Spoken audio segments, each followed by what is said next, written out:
This is the Catch-All Podcast.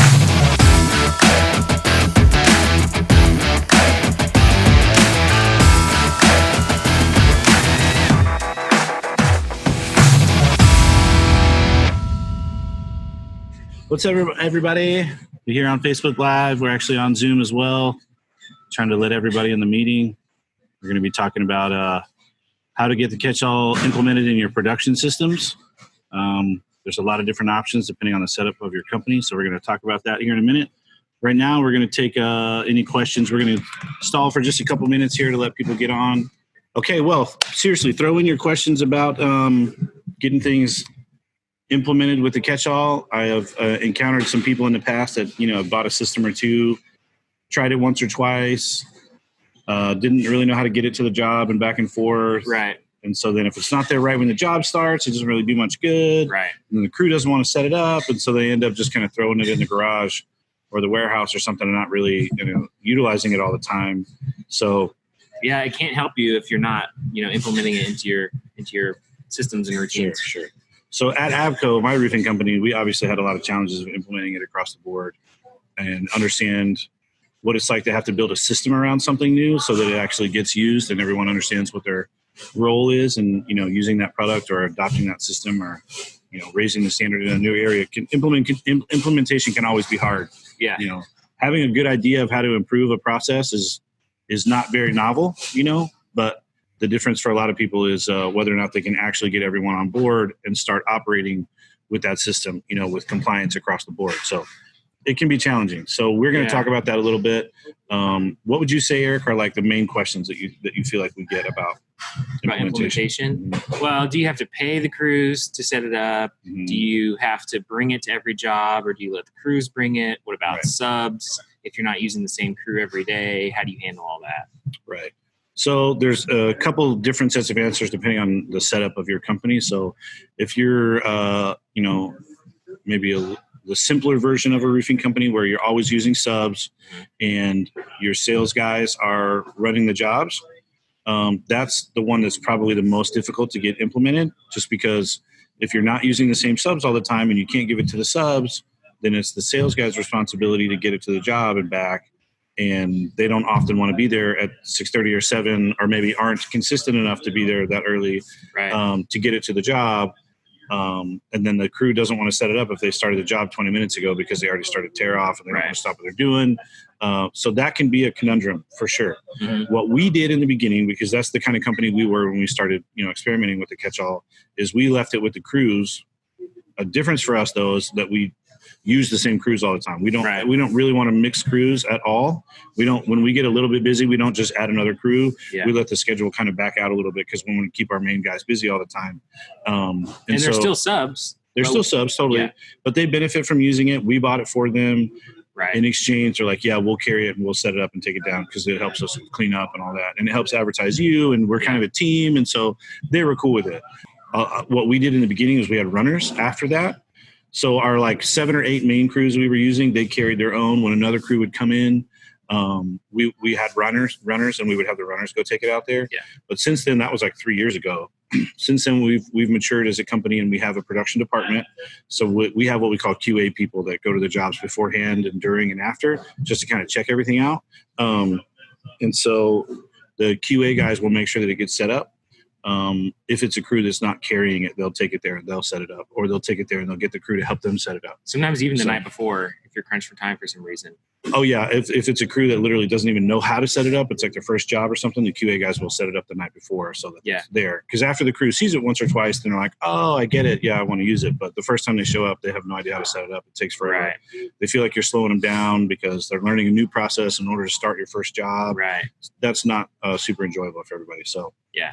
You have guys pulling off ridge and sliding down before you get the ground nets out. Yeah, exactly. The main way that people get it back and forth to the jobs and implement it is with their production people. So if you have a production person or a production department, it becomes their responsibility to either make sure that it's getting used if the crews carry it, or be the ones to take it to the job if they're carrying it and work with the crew to set it up. But for my sales guys in the beginning, I had probably 75% of them were excited about the catch-all just because it helped them get a ton of jobs. And so they would oftentimes go and set it up all by themselves, which is kind of a task if you're literally doing it by yourself. It can be hard. But we had most of our guys still wanted to do it anyway because they really liked the marketing aspect. Well, and it saves you a ton of time on the back end, so you can be talking to neighbors instead of picking up nails. Yeah, that's true. That's true. So have we gotten any questions in here specifically? A couple. When will the gutter guards be available again? Where do we find the Catch-All podcast? Okay, so the gutter guards, we are in process of getting those produced. We're not exactly sure. We don't have an exact timeline, but I would say probably in the 3-month range, maybe 4 months. Yeah, it takes a while. We're changing production processes. Yeah. So we're going from vacuum forming to injection molding, which will make them stronger and less expensive. Right. So the good news is they're going to drop pretty significantly in price. Yeah. Maybe 30%, 20-30% in price, something like that. For that. Yeah. So that's the good news. The bad news is we ran out of this initial order. They gained popularity over time. Right. They were less popular in the beginning, but they're more popular now. So we actually burned through them faster than we thought we were going to. Yeah. But it does take a while to get those made. So those are in process, but it'll be a while. We will put out a pre-order though, so that you can make sure that you get them when they first get here. Right. So, and then the next question was the Catch-All podcast. I think you just find that on the Facebook page, right? The Catch-All YouTube. Catch-All YouTube. Check us out on YouTube. Mm-hmm. Like, comment, subscribe. That's what you're supposed to say, right? Smash that like button. Yeah. Can't tap it. You got to smash it. I'm not much of a YouTuber. But any other thoughts? What do you guys have? Any specific questions? What are the challenges you're facing? If you're in this call, you're probably facing some sort of challenge with it. Yeah. Crew adoption, let's just address that. I think that's probably one thing that's challenged for a lot of people is the first time they roll the kit out to their guys. They're like, oh, I don't understand it. I don't like this. Right. It's just going to take extra time. So the guys that I've seen that have been more successful are the ones who take it to their crews first and show them the videos and say, hey, if we get this, will you use it? And then they get a chance to kind of like, maybe look at it on their own in their own time. They watch the video and they're like, oh yeah, maybe, and then they maybe read some comments and and we have instructions in Spanish now too. So that should help. We have a video and printed instructions in Spanish and English. So that helps for sure. But I think really kind of asking them for their input and showing them the product before you just drop it off the first day probably helps. Yeah. Outside of that, what we initially did is we paid the crew $50 to set it up and take it down. Just an extra $50. And that's when we were doing R&D. We really wanted to know if it was going to work, if it was going to be beneficial. But yeah, a lot of them didn't really want to use it. They didn't understand it. Obviously, they'd never even seen it. We couldn't even show them anything. Right. We set it up, ourselves, and then asked them if they would do it. And they're like, I don't really want to do that. Yeah, it seems like extra work. Yeah, so we paid them $50, and after 2 weeks, we went to take it from those crews and give it to some other crews. And all those original crews were like, no, you can leave it. You don't have to pay us anymore. Right. We'll carry it. We'll set it up. It just took them a little time. So I think that's the biggest key with your crews is make sure the first few experiences they have are positive. You guys aren't like arguing about it, trying to shove it down their throat. Yeah. Get them on your team so that they'll try it and set it up with them. Come back at the end of the day, look at what it did, look how it worked. And, because there is a little bit of a learning curve of how to set it up right so it works better. For sure. How to use it strategically over certain kinds of landscaping around corners and over big trees and stuff like that. And you can really get creative with it and solve problems, but you have to use it a few times before you really start to understand the possibilities. So, and it's really slow the first couple of times because you're not used to the process of setting it up and how to get it to lay straight and that sort of thing. Totally.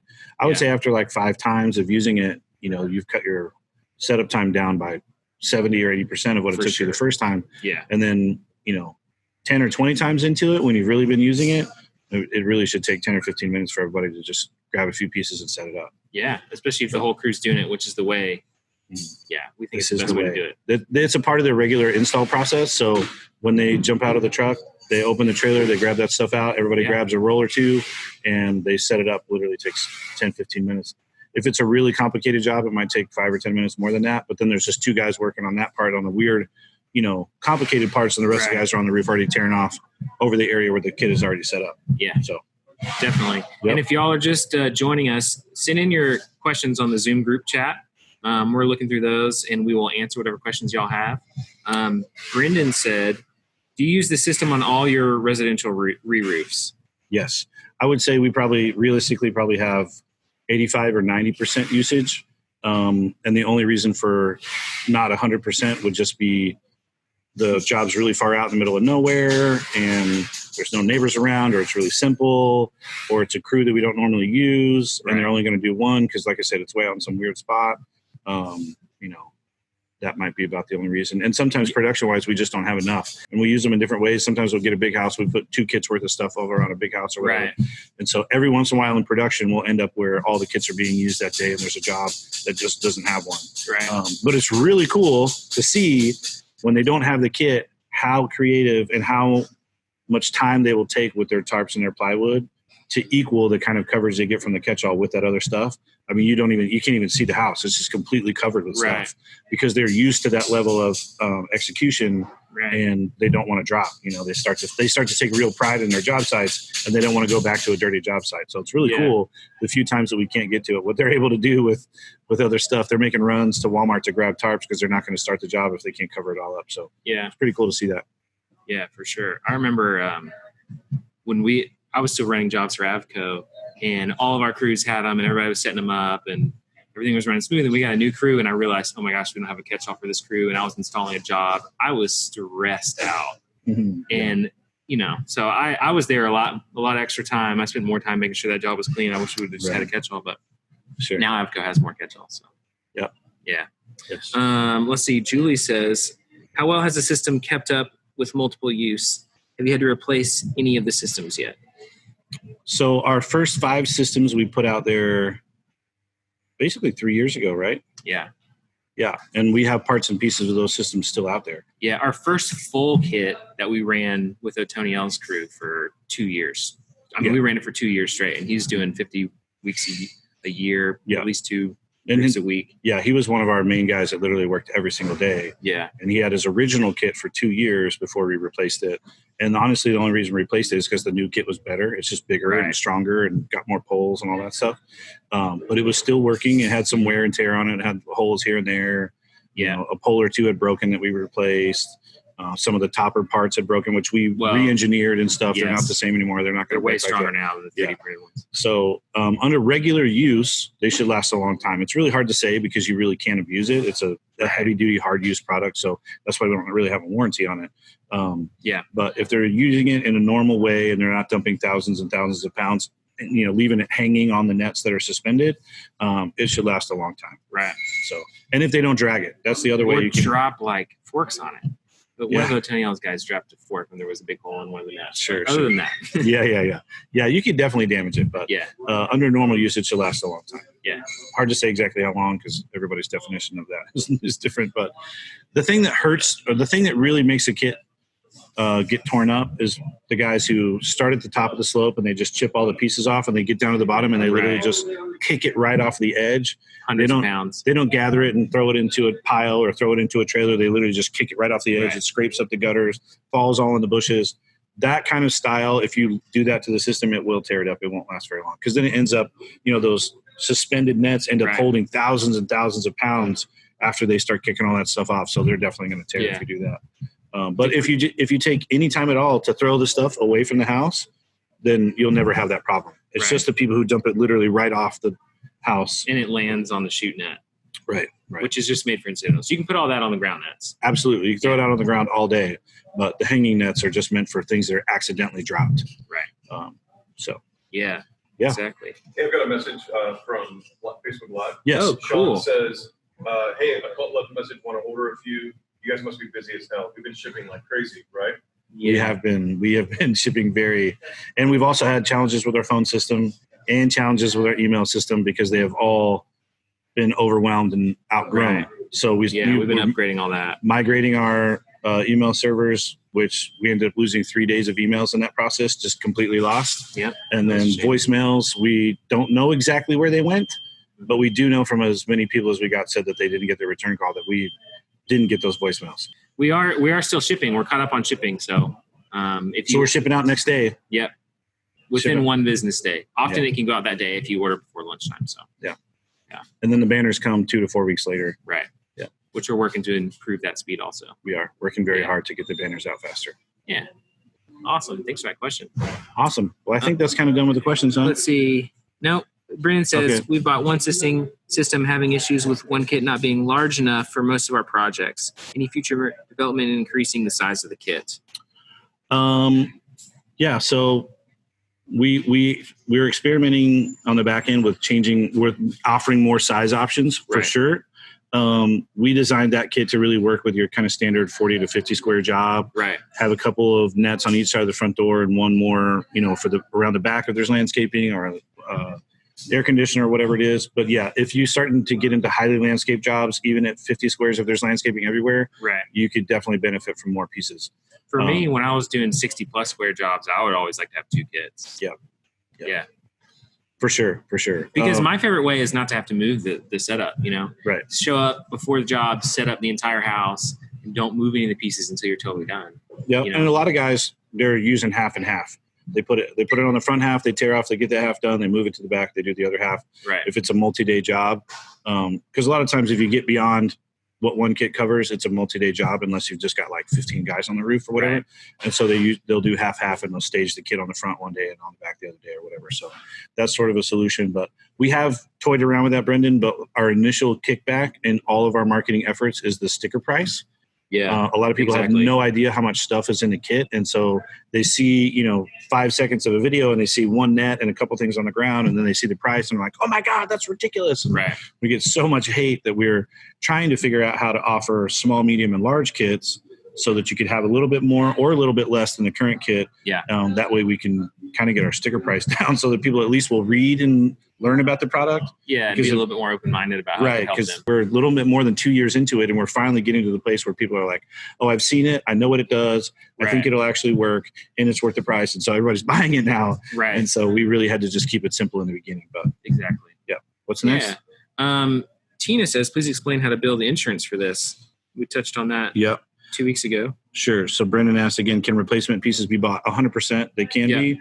Oftentimes, if it's just a broken part and it wasn't something unusual that happened, if anything failed, we'll just replace it for you and send it back to you. But yes. Yeah, give us a call. Give us a call. We'll figure out what happened. And we like to ask for photos so we can see, if something that we did has failed or some production process we can change. So that's why I like to have photos, just for notes. Yeah, and it actually helps us gather a lot of data if you will take the time to show us where it ripped or where it failed, because we are honestly always working to improve it. So absolutely. And there hasn't been a ton of replacement parts. So.